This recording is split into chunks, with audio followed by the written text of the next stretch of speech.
আমাদের আজকের আলোচ্য বিষয় নিউক্লিয়াসের বন্ধন শক্তি।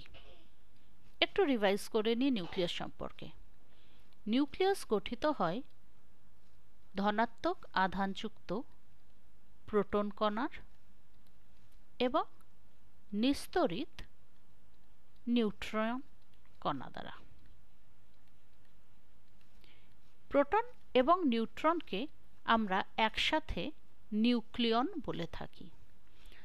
তাহলে এই নিউক্লিয়াসের মোট ভর কত হওয়া উচিত? যেহেতু নিউক্লিয়াস নিউক্লিয়ন দ্বারা গঠিত, অর্থাৎ নিউট্রন এবং প্রোটন দ্বারা গঠিত, ফলে এই নিউক্লিয়াসের ভর সমান নিউট্রন এবং প্রোটনের ভরের সমষ্টি হওয়া উচিত। mn আমরা এখানে ধরেছি একটি নিউট্রনের ভর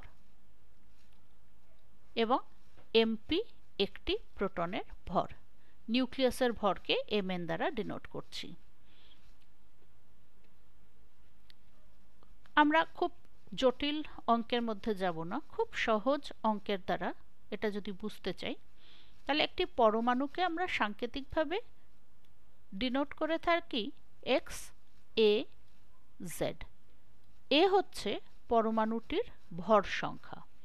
ভর সংখ্যা অর্থাৎ একটি পরমাণুর নিউক্লিয়াসের মধ্যে মোট প্রোটন এবং নিউট্রন সংখ্যা, এবং z হচ্ছে পরমাণুটির মধ্যে মোট প্রোটন সংখ্যা, অর্থাৎ যেটাকে আমরা পারমাণবিক সংখ্যা বলি। তাহলে খুব সহজভাবেই আমরা বলতে পারি যে নিউট্রন সংখ্যা কত হবে?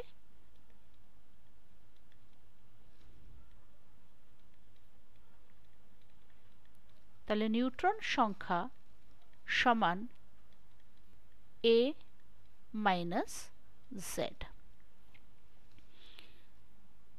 তাহলে মোট নিউট্রন ভর কত হবে?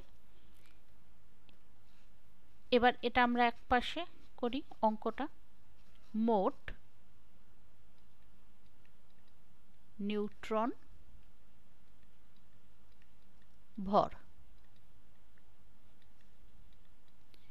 সমান a মাইনাস z, কারণ এতগুলো নিউট্রন রয়েছে, এক একটা নিউট্রনের ভর mn, তাহলে এটার সাথে গুণ করতে হবে। মোট প্রোটন ভর সমান হয়ে যাবে পারমাণবিক সংখ্যা অর্থাৎ z, কারণ এই সংখ্যক প্রোটন রয়েছে, আর mp হচ্ছে এক একটি প্রোটনের ভর, তাহলে z mp। এই দুটির যে যোগফল অর্থাৎ মোট নিউক্লিয়নের ভর, তাহলে সেটা দাঁড়ালো z mp plus a minus z mn। এটা সমান হওয়া উচিত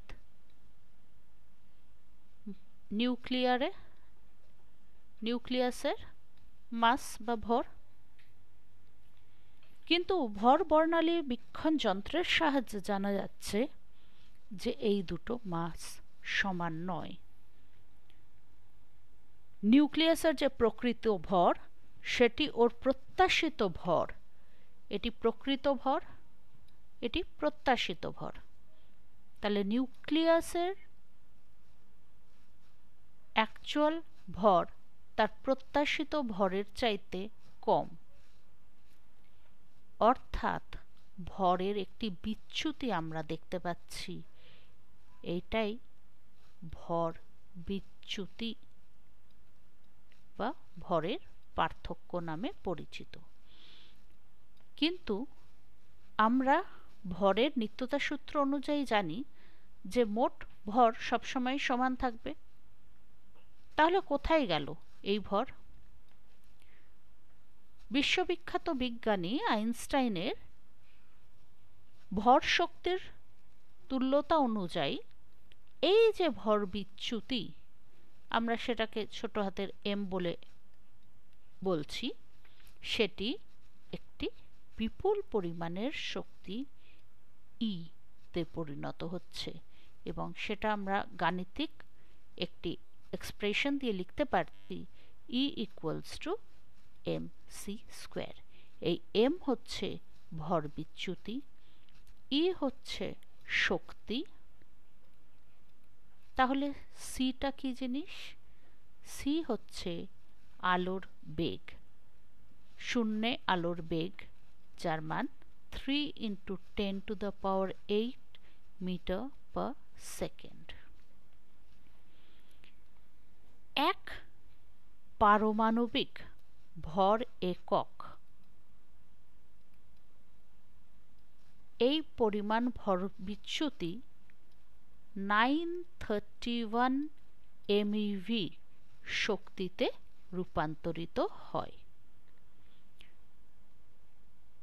তাহলে এই যে শক্তি আমরা পাচ্ছি, সেই শক্তি কিন্তু নিউক্লিয়াসকে একসাথে আবদ্ধ করে, নিউক্লিয়াসের যে নিউক্লিয়নগুলি তাদের একসাথে আবদ্ধ করে রেখেছে, বা নিউক্লিয়াস যদি কোনো কারণে ভেঙে যায় তার উপাদান কণাগুলির মধ্যে, তাহলে এই শক্তিটা নির্গত হবে। একেই আমরা বলছি বন্ধন শক্তি। তার মানে বন্ধন শক্তি হলো একটি নিউক্লিয়াসের নিউক্লিয়নগুলি একসঙ্গে দৃঢ়ভাবে আবদ্ধ হয়ে নিউক্লিয়াস গঠনের সময় যে শক্তিটি মুক্ত করে। 1 AMU সমান 931 MeV কিভাবে হলো সেটা আমরা পরে এই অঙ্কটি দেখে নেব।